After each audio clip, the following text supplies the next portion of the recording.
Messieurs, dames, Tango Koki.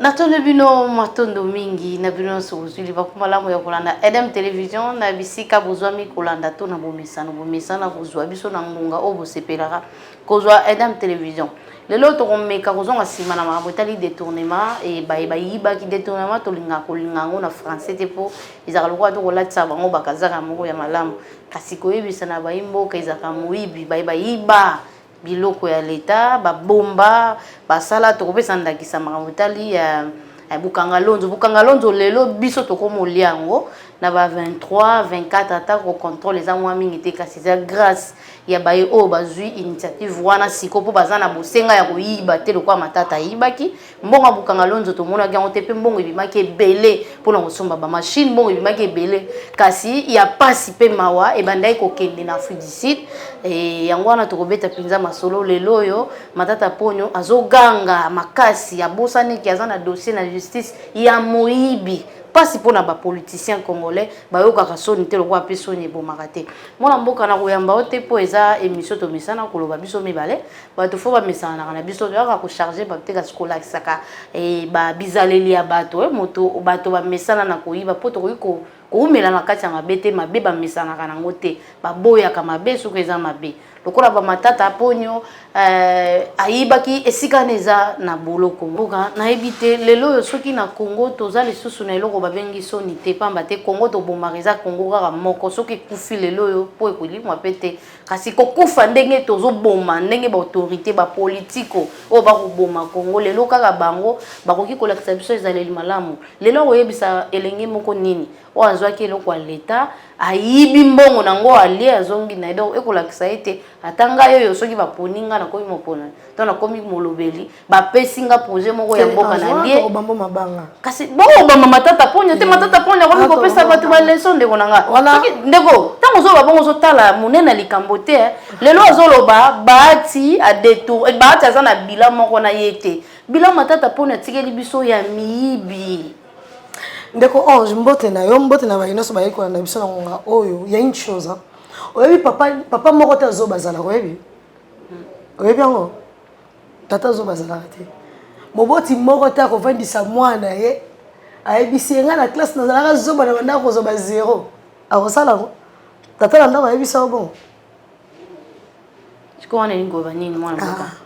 matata ponyo ne dira jamais qu'il avait détourné il n'acceptera jamais qu'il avait volé pour la justice et sali musala ngo ndenge zengele tende kolanga Paul soki lelo to banda ko beta lisolo ne na boloko tango zo nga kozana ngala wana te c'est ça aussi en fait vu que Sony et Diembe dilaye na coupé c'est que moto ko ina vélo ce n'est que normal et moi ce qui me fait mal les ça comment na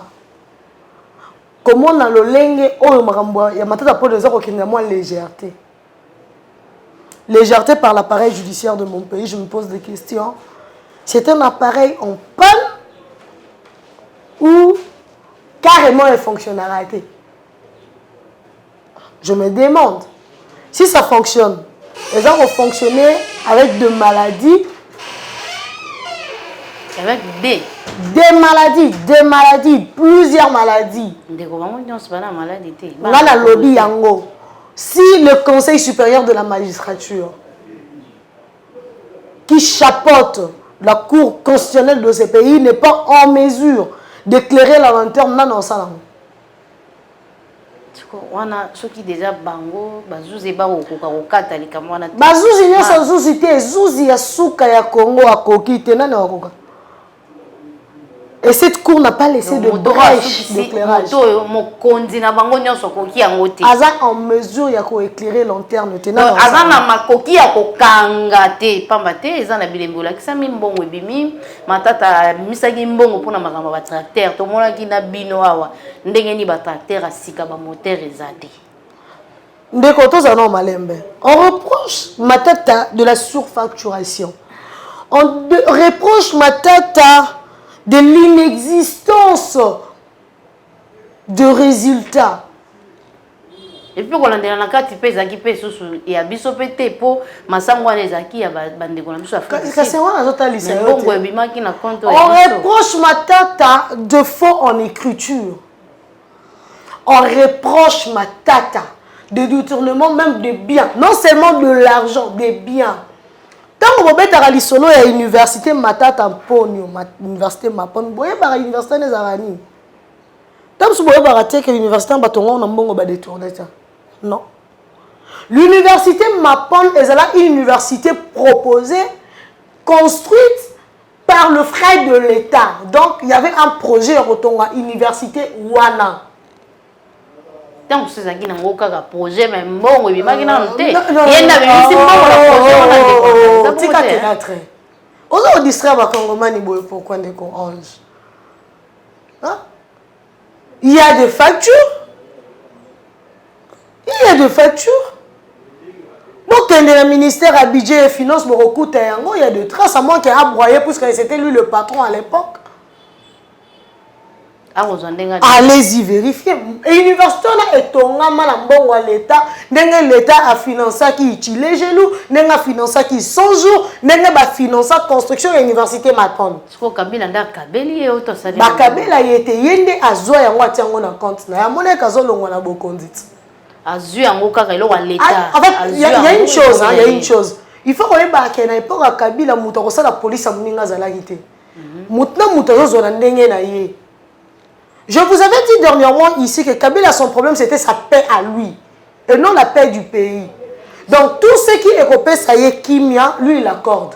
C'est quand on a bitumba o on a zo calmoa ya bahati na matata eza po matata alongwe na kawana to eza nini po kotala boye bahati na kote lete na pesa ki mbote pamba te apesa ki biso matata po etaya na bazuze ayebisa biso ba kongomani eloko nini ya sali na mbongo bimaki to misolo bimaki na kombo ya bukanga lonzo wana ezaki bahati nda apesi biso ye kotala penza abangi mutu te kasi atali pe mibeko pe atali mboka kasi lelo soki matata zongeli ndeko bahati lukwebo eza po alivre ke na justice po alilaki alobaki botikinga bato beye pe batikali na bandeli lisusu moi na pouvoir na bango ezalaki mutna muto ozwa oyaye Matata pensait que la même politique devrait être reconduite.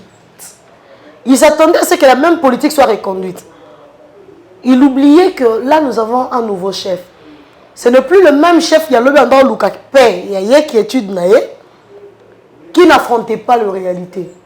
Je sais que Kabila n'est pas un homme qui a affronté Bato. On attend, on attend. Pour preuve, Bato ne soit pas n'importe quoi Kabila Wanda ko finga ye. Ba comment soutenir? Vous imaginez? Imagine bongo. Ba vie changer discours. Non, tant à combo mutute. Ba ye bani. Abandai ko finga, abandai ko finga. Ba miso ba sala ko ba chaîne de télévision, ba za ko ba patron ma chaîne. Finga. Institution. Pour des fins électorales. L'élection est le cas. Mais le lot bazara chef institution. Par quelle magie? Ok. Ce que on dirait la même politique que vous avez reconduite. Alors qu'aujourd'hui nous avons un autre chef. Un chef qui peut affronter, qui peut répondre à tout le monde. Félix répond à tout le monde. Sauf à personne.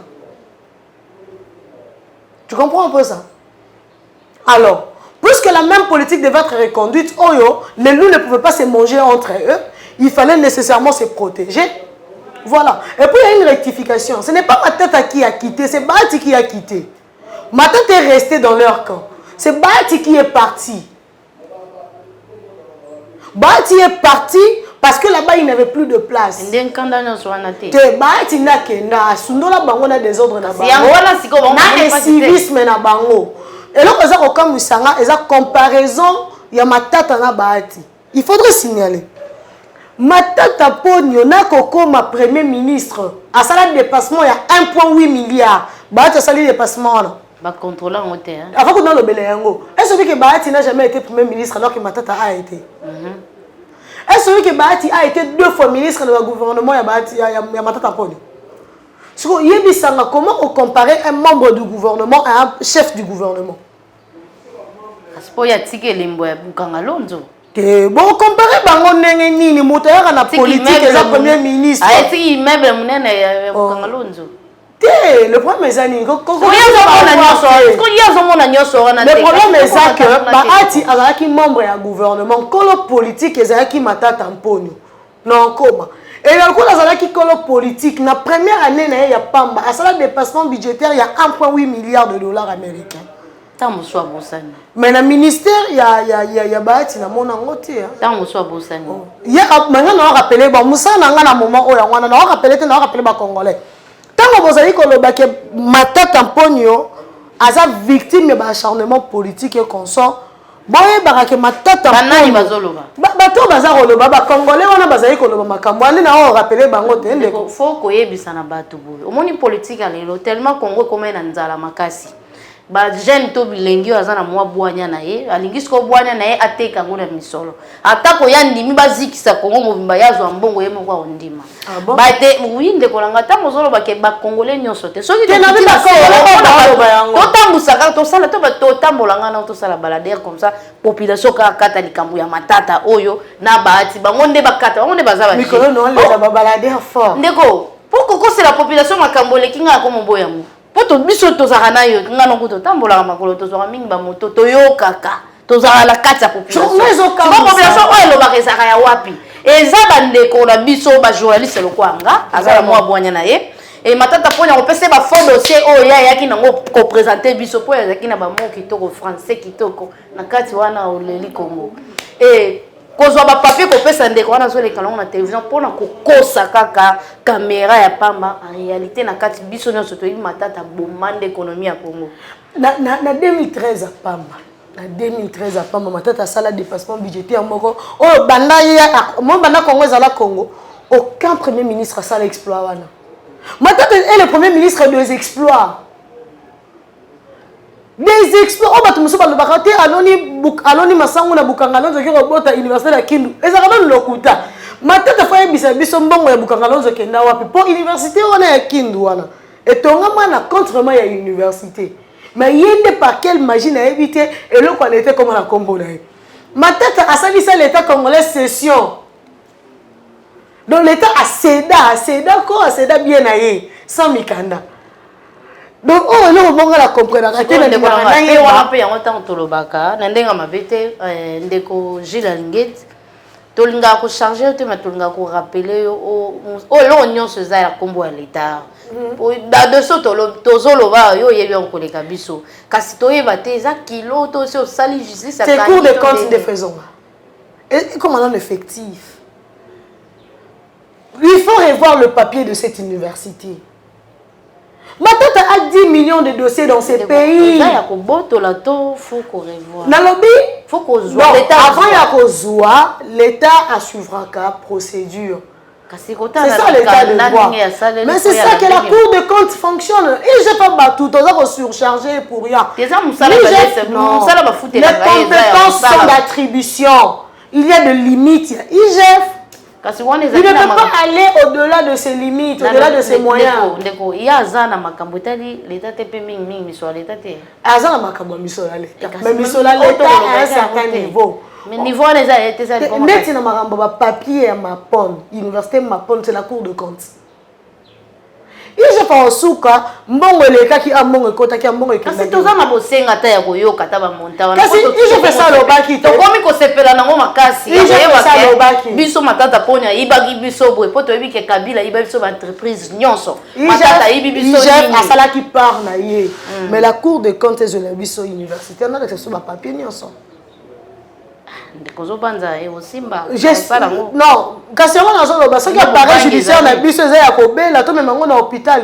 Est-ce que vous en a makokité ministre ya justice maman na biso na sepela no poza maman yibité menga no sengo ka ko démissionner no pour réclamer que bato zo sana ba musala bazola na te bato te tout ce ka ba aventure ne courage yemoko maman Rose Mutombo yo yebi na histoire ya makamba wili bakonga comment un ministre peut signer un document oya tangité.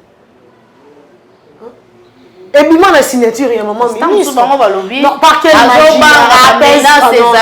bamenasaka ye moyen na beloko ezapo matata azopese makasi esikali na bato ya kabila batwana o kabila atiaka bango mpo basala na mosala na ide na ye na posa na ye épargner biso na badilatoire na bamoratoire na bino épargner biso un peu matata peut être fort plus que qui oh bazo koyebisaka ke matata a un bilan quel bilan attends matata qui est matata kabila arrête-moi ça kabila botama na posa matata ponyo kabila a été président de la république matata ponyo a été premier ministre matata ponyo comme premier ministre c'est chef de travaux ok tika bakabola to moto ayebi makambo wana mingi bakabolani kasi yo kabolela bango bilan lelo azolatisa bilan na ye pa Bahati Luko Bahati était membre de son gouvernement. Quelle est la relation entre le membre du gouvernement et le premier ministre? La seule relation dans bango quand le premier ministre tombe, en fait on met tout le gouvernement. Mais quand le ministre tombe, le premier ministre reste pour preuve. Jean-Marie Kalumba a utiko kwe, Sama Lukonda kwe. Donc bato fo ba yeba premier ministre le roi Sama Lukonde azo sala comparaison na ministre économie. Mutu azana ba charge na ye. Matata pono asala dépassement budgétaire na kokoma premier ministre. Il y a 1,8 milliard de dollars américains. Ezaki Bahati aza président du Sénat, Bahati asali dépassement makasi wana matata. Tant vous voyez qu'on compare ba bilan, vous vous rendez compte de la quintessence. Vous prenez vraiment le temps de voir la pesanteur.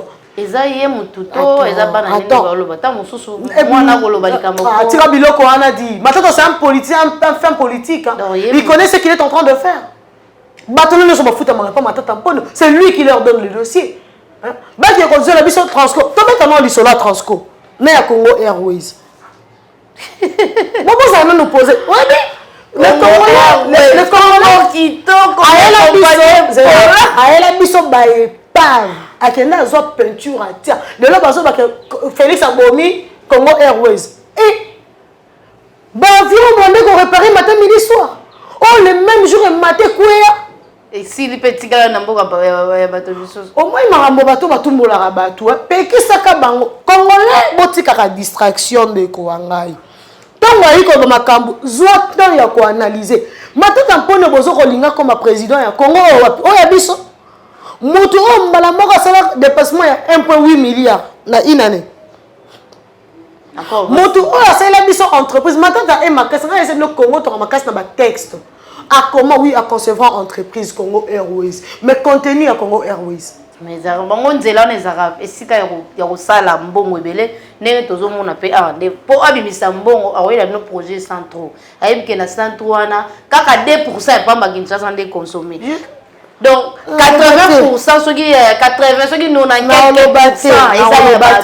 si quand on a maillé ba congolais matata on est à tika héritage on peut pendant na le konaye ayi biso Congo Airways na kati nango ayebi déjà lo ayela biso zela Transco surtout Transco matata mponyo yo nande konayo José Makila pour ça bala papa moko Joseph Kabila Kabangi ba bus ya Transco kota o biso to yebaka boyaka nango combien to lo ba vérité po balingi to makambo auto bombo to betaka tango mususu kara premier lot ezalaka lo ya 1500 bus boya na 510 bus wana na mikanda 1500 hein na lobi bien 1500 bus boya na 510 bus na ba papier matata mponyo expliquer ngai po yo tili batu na bala keso ba réalisation ya Congo ya Transco so yebisa ngai hein c'était quoi l'histoire là dedans de 1500 à 510 donc comprendre arnaque ezala wana et puis bisango oye nango bibi ezala ba pièces de rechange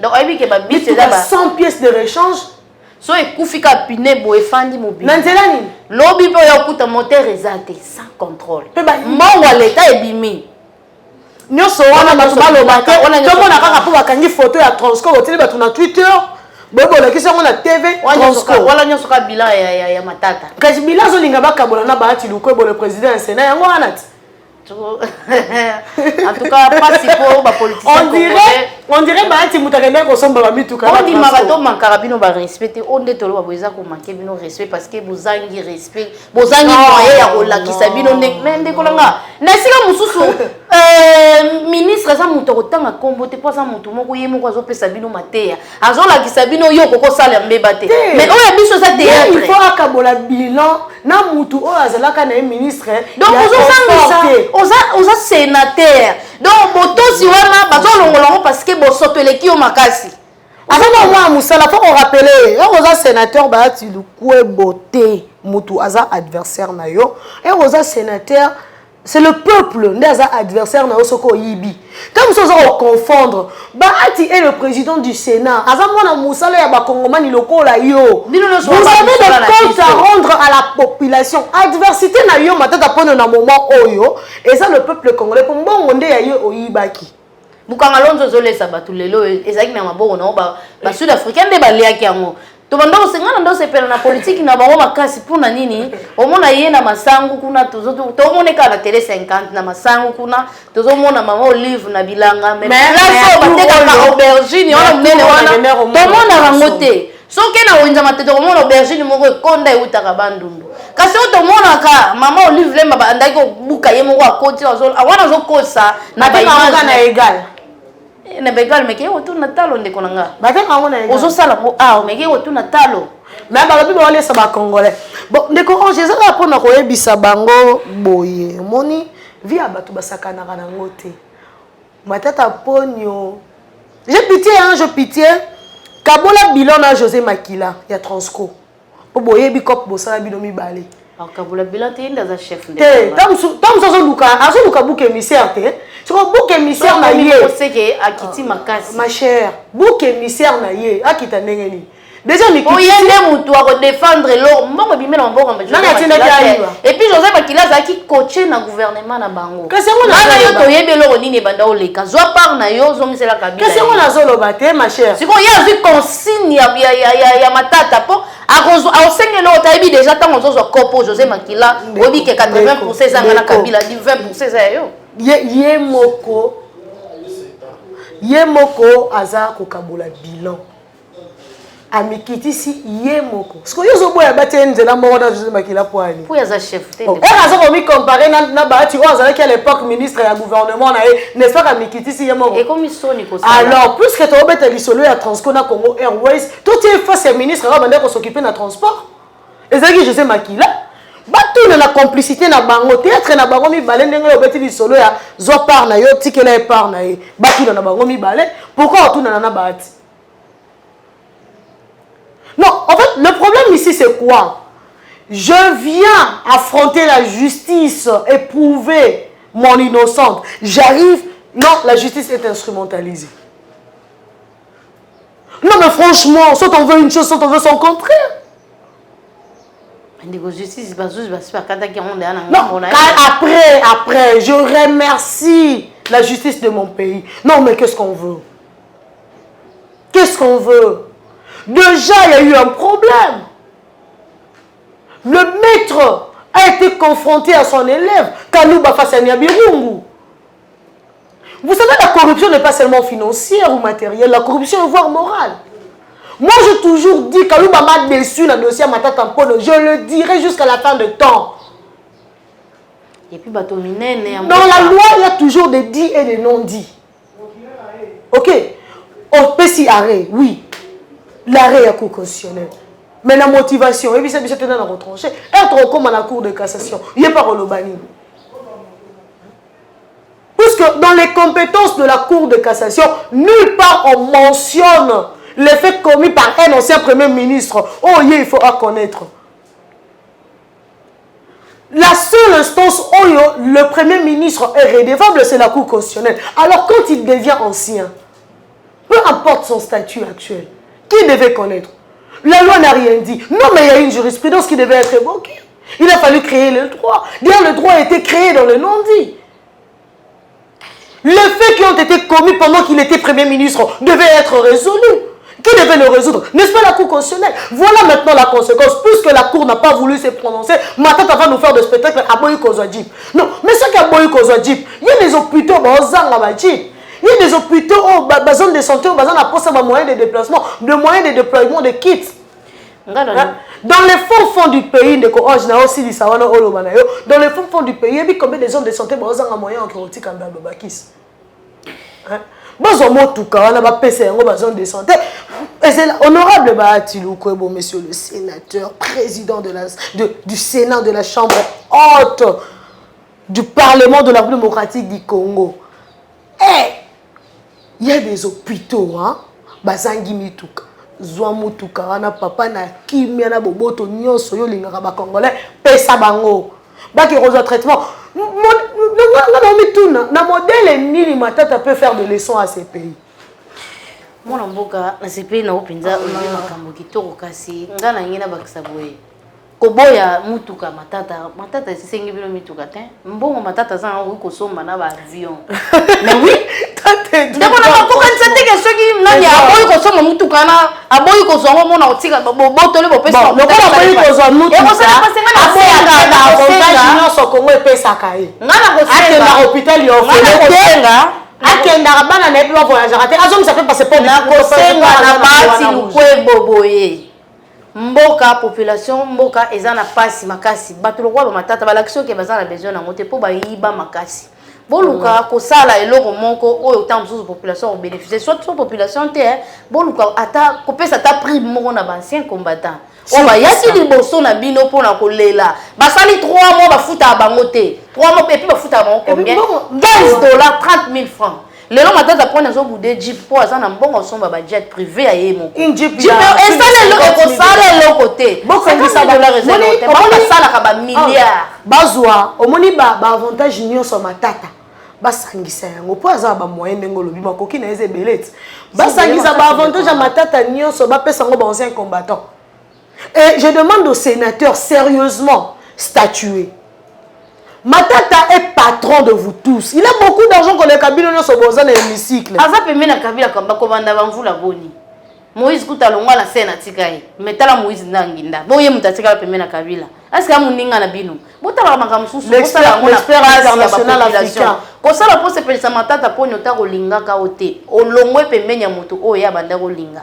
Yena Kabila bako kabwana kate. Yota ngolongwe kabano okena kamususu. Ye bako fongoli guerre. Sko guerre na yo fosala ngo na politique ba comprendre que babi me monenga zo bimazo kitaye moko premier ministre azo se comparer na yo zaki na sena ye na ebite bilan ya ministère to ya gouvernement na ye balinga ki batuna yo fosala rapport to ye fosala rapport wana siko ya liboso ya mibale to era détourner bukanga lo simbisa ki ba ti luko bombongo ozomona donc faut kobunda na mayele nyonso kobunda pena na mayele biso to comprendre to yeba ke bitumba oyo eza pona tina ya baikolo to eza tina pona baimboka po matata monani ke neti nga na moni eloko ya bébé ko comparer déjà biloko azo comparer neti yemo ko yebi ke bilan na eza zéro tango zo leka na télévision zo tinda bato ne po aza na mbongo biso ba journaliste ya lelo to komi na besoin to tambola na mituka mutako sabino te okomona mutazo sanjo la Kabila boye eza jeep ba pesier na fin de mois zo ka mbongo tango zo leka émission za na carburant donc bato bon moto eza lisusu te na kati ya bato humanisme voilà ce que yo se ko lo ba bosolo babi anjo otama kele lo tambola ya makolo eza problème Marie otama kele le bele o anelo yo ozo tambola na mutuka kaso za esclave matata ponyo ozata mukolo moko te o tema l'ennemi du peuple oza donc boza ba wumbu ya bato imaginez université mo wumbu ya Congo moza mo wumbu ya mutu imaginez université Mapon. Ce qui est tika qui l'esprit oh ndenge ba concevra qui en pose à la public pour appeler kit avec na plaidoyer ba nyonso ba leader nyonso ba plaidaka mukoko samba sala ba plaidoyer pour na epa na bango na Congo central na mona ka le commentaire na komba mukoko samba na Congo central pendant qu'il était ministre à Bidji mukoko samba asala que courant est comme stable na province donc tout ta cabine mon côté ba comment kombo na ezala raté mais bino ka so mi cantine do matata pon. Alors que Mukoko a beaucoup fait chez lui, hein? Beaucoup alors. D'ailleurs, il a sa maison là. Dès que Mukoko semble non clôturé, tout le monde a les Karawana et dit oh, d'accord, excellence. Personne n'a eu besoin de la Bazango à bosser d'accord, excellence. Sende ko yango na biso baye bazana bosenga to ko lobela bato to souci à bato ozana besoin ye moko son problème. C'est ça le problème. Na on nyos yango mona ki même Félix a commis le président Félix a commis président il y a Union africaine a même qui le professeur Mukoko Samba. Pourquoi? Parce qu'il reconnaît en lui l'équité. Il reconnaît en lui le comment dirais-je l'intégrité. Moto n'a posé la kosale la mboka et non yé. Mais quand vous comparez na premier ministre na pour y a ministre na yende ya budget. Quand vous comparez pourquoi tu as le matata pour notre autant na Mukoko Samba? Pourquoi? Mais bizarrement à autant que la biso quand même bahati. Non, mais lui il était premier ministre. Mukoko Samba était ministre de budget. Pourquoi pas la bêtise n'a pas autant appelé Mukoko Samba? Il est le seul. Mais comment est-ce qu'à sauter Mouton Zaki ministre du budget, à qui autant directement Mouton Zara ministre de l'économie? Non, finance. On est quand on finance pour bon madame. Et le mongaï est à quoi étonné yango wana. Et puis les Congolais qui disent que Nani Matata Ponyo doit être président de la République et que Baza ko étouffé. Bon, d'accord, j'accepte. J'accepte que Matata président de la République. Il faut pas étouffer Moutou. On a à ça dépassement, il y a 1,8 milliards de dollars américains. Il faut pas étouffer Moutou. C'est là tout Congo Airways. Eux comme ma vie, il y a des Congolais, il y a épave, il y a des avions. Bazu bati langi ya sika ya drapeau ya école au Congo. Pour les Congolais qui recoufent la crash. Il faut qu'on étouffe Moutou. À ça là tout facture, il y a 1500 bus Transco, mais à livrer tout 510 sans explication. Pe banda lo wane ya lo mususu yati. Si Félix est là, na l'homme sous. Mais tout cas, il y a 100 pièces de rechange sans qu'on prévoit équipe et entretien. La suivi et maintenance. Jamais. Et bien, on couvre comment on a Kingasani ni kuna. Vous voyez bien, kuna na si fort que on couvre comment on a l'état zalate. Mais sous awa na limité na 17e rue na petit boulevard industriel. Il faut qu'on étouffe Moutabonga comme président. Pour ce qu'on a commis président. Nous ne confondons pas. Nous avons Massangu na université. Tour Oyo. Matata Ponyo. On va transférer et Koufana 4-4. Et Koufana Tour Oyo. Alors ça, la mission Congo na Mapata. Et puis bon à transfert, il y a pas ça va fonctionnaire et Koufina 4-4 bon ils ont assusté. Quand on a 1000 francs de cas aller leur retour. Et puis la bosse est le mususu bancarisation. Moto bozo linga comme sa président. Matata c'est un monsieur méchant. Il ne vous aime pas vous les fonctionnaires de ces pays.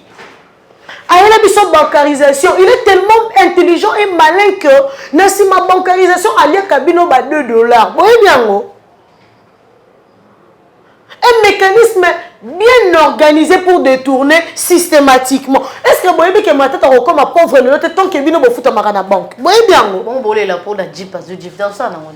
Il y a un zone de avantage junior sur ma tête, il faut qu'on enlève yango. Monsieur le président du Sénat, monsieur Bahati Lukwebo l'honorable. S'il vous plaît, il ne suffit pas à renoncer à Boya Kozwajip.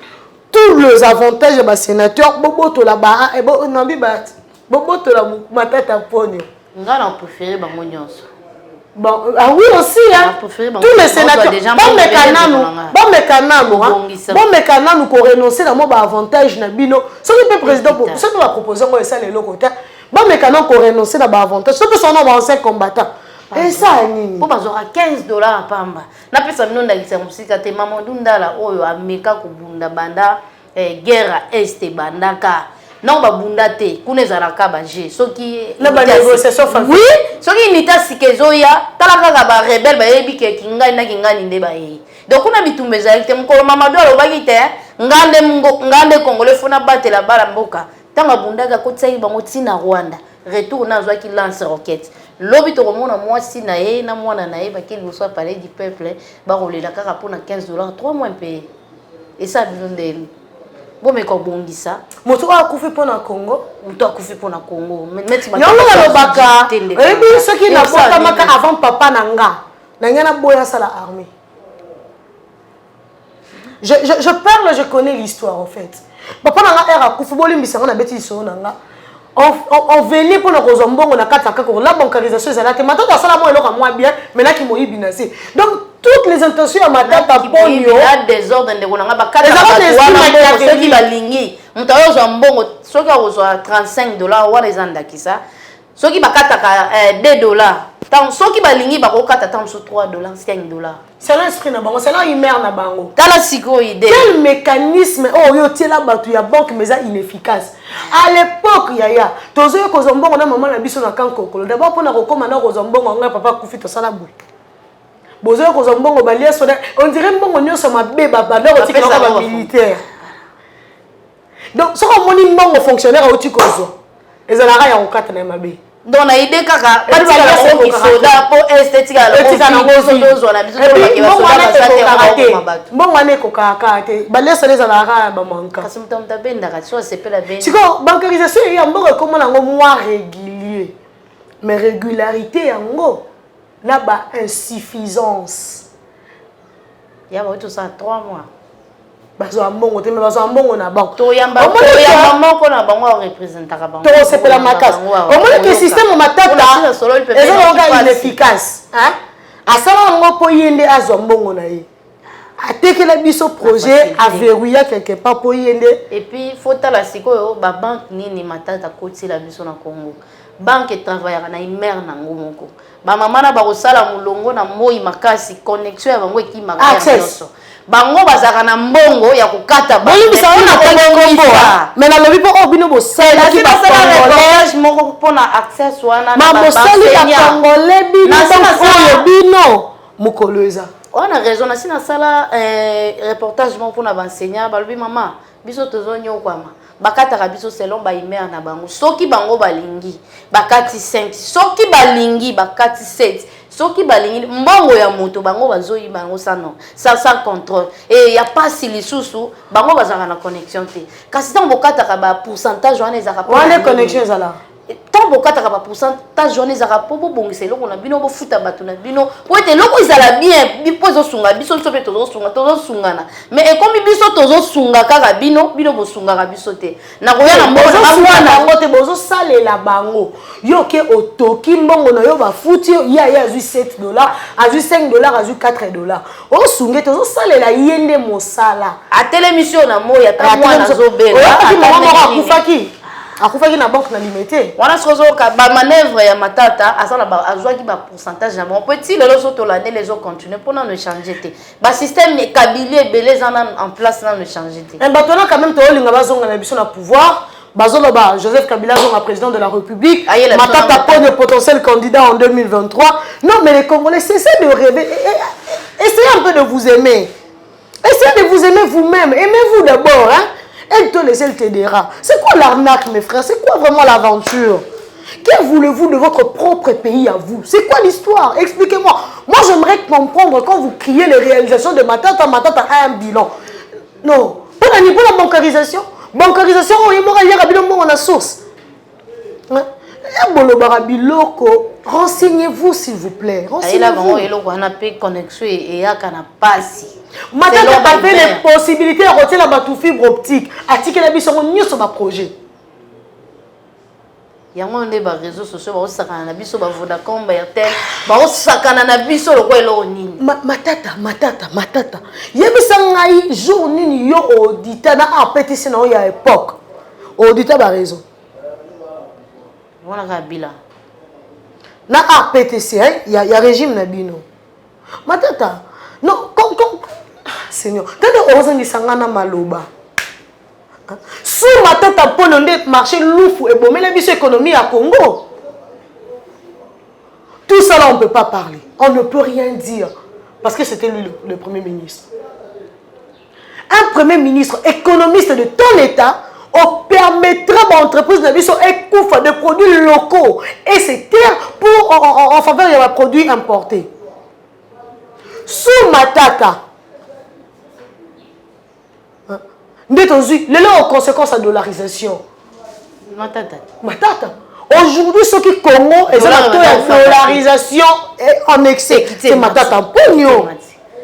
On est en mesure de stabiliser l'économie. tant vous allez qu'au gang yo aux la potentiel candidat président de la République. Oui, il a ce projet ni. Donc bilan aux obètes à l'isola bilan wana sur base ani. Bon projet non les ara et aux alani. Soki mutatiki ba dégâts na ba congolais au moni ya ba député provincial na biso fo ba mbata ba commissaire na sénateur ah ni kiso ko sera ba congolais makamte po ba congolais ba bino mabwele le kati ba commissaire na sénateur comment bozora combien moi bisa biso to sala bloc cotisation to so bino mbongo na bozo na mata pour so lelo ba l'exhibition na télévision moi mutalati azo se per matata zo maseke to yebi système ezala ba pesi mbongo polo transport ndako mukumisa matata na cité boyebi matata te matata salela bo ndeko nga na biso ngai natambolaka na société civile au moins société civile azaka na kati ya population pembeni te mais na kati ya population nyonso esala makatoye ba ndenge nini ebujaka lelo so bato agangi bazozela matata so pe na moni mutu na télévision azokumisa matata na ba faux dossier na ko comprendre parce que asombela qui est fortunaire oui mais moko na ba commissaire membre cabinet ba fortunaire voilà oso yebi ndeko nga na ite komona no pas citer ezanga ka biso nde to koma siko na mayele ya kotombola to ya koyebisa ba boya ko créer un bon climat d'affaires pour les jeunes ba créer misala pour bazo misala pour ba continuer ko utiliser bango comme ba bouc émissaire comme ba marche pied le Congo là et puis punira moi je ko bakangi ba congolais na maboko économie ya ba congolais commerce ya ba congolais ezana maboko ya bapaya ba créer biso le système indo-pakistanais voilà. Et puis so tambola ba supermarché au monde ata mon côté ya congolais on a ka ba mindele ba tata na kaloba bandai ko ela so ba mbongo na bakenda wapi kaka série. Et ce qui me fait mal hein, ils sont actionnaires dans ces supermarchés. Ce qu'on y a sur la pour la okanga ba congolais bazanga moya ko bika lobi soki matata zongi na terrain pesi pour ce qui me fait mal basi na bango ba importa biloko à partir à angolais ya kana nzela louf. Il faut pas foutre la ngo peloté. Tala vie toyebi bino na ba vie na bino bo banga te toyebi bino. So erreur bo commettre raison bo tumbo la biso tala biso to capable de bimisa bilo ba dossier o bo imaginer ite onanga ko banga note to yana ba dossier ka mo ya moto bomba la biso to buma yana ngo sikoyo motika ko tumbo la biso tala to yi to ba songi pe boye yo sakana te to panza ka penda to panzi pe bebi to yebi na makangu na bito yebi na bandako ba fa ta biso bo bosa na yango to ka makasi côté wana to leki bino bon ko voter ba loi ko favoriser na ta ba soda pamba te po bino bozwa ba mbongo ebele. Moi je m'attendais à ce que Matata Po nous dise au Sénat que voilà je prends acte de la situation de mon peuple, je renonce à tous mes avantages en faveur de la population congolaise, l'offusque en faveur de l'armée congolaise qui se poumonne matin, midi, soir de manière à stabiliser la paix dans mon pays. Ouais. Je m'y attendais, Matata Pogno, ma porne, monsieur le professeur. Ce qui me fait mal est qu'il était chef de travaux de son professeur qui était ministre de budget à l'époque, sans ministre de budget dans son gouvernement. Et bien, comme conseiller à professeur. Pour moi, le niveau de rébellion à Matata Pogno, le comme président du Sénat, sans que sur le plan scientifique, il n'a pas été respectué. Hein? Au moins, le niveau de rébellion, lui c'est un rebelle. Donc, à la rébellion, n'est pas professeur Moukoko Sama. Donc, et le coup là, tu vas dire rébellion envers Stéphane Balamoy. Mouton là qui s'habille ce cop, il y a leader. So tu vas dire rébellion chez l'objet Eric a combien de temps respecté Eric? Oui, l'on est dans ça mana. Pour Azaki na confiance ma casse pas Kabila. Tant on a confiance à la Monique à l'équipe congolaise, on a professeur na Bossan qui andor l'accès. A Bossan qui a bandoma a comme premier ministre ça va non chef de travaux. Et que Moukoko semble être déjà professeur. Il faut comprendre à l'époque quand Kabila Azaki roi, Kabila Azaki Dieu, petit Dieu. Et puis la préséance, il ne peut pas manquer du respect au professeur Bahati, la préséance scientifique doit obliger. Et aujourd'hui, il est sénateur, Bahati Lukombo, président du Sénat. Il doit avoir un peu de retenue, franchement. On s'y attend de lui. Ndeko soko lobi likambo ya botosi na omona ba politique le mso bango mo bazana botosi c'était sur total ndeko Denis Esanga tanga na mwana papa Mboso mais tango tanga ka kombo ya papa Mboso nga na koyi ko benga na ngai Mboso kodia poete mais kasi ko tala pena za papa na kotia ine sikale ya papa bo continuer pe na tche pamba teza masolo ya mboka et ndeko na tanga ko leka liboso azo sala papa Mboso neti mwana na ye donc azo loba neti na ebite ezana mutu mususu aye corriger motanga na mwana na esonya ta mwana wana te ozo mona bato baza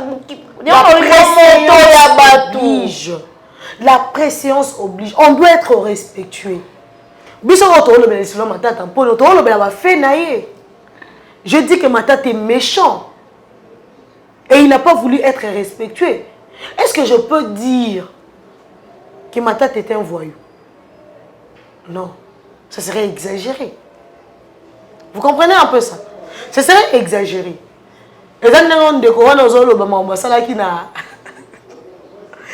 Bon, le fils de la rébellion, il faut comprendre, hein? Il est fils de la rébellion.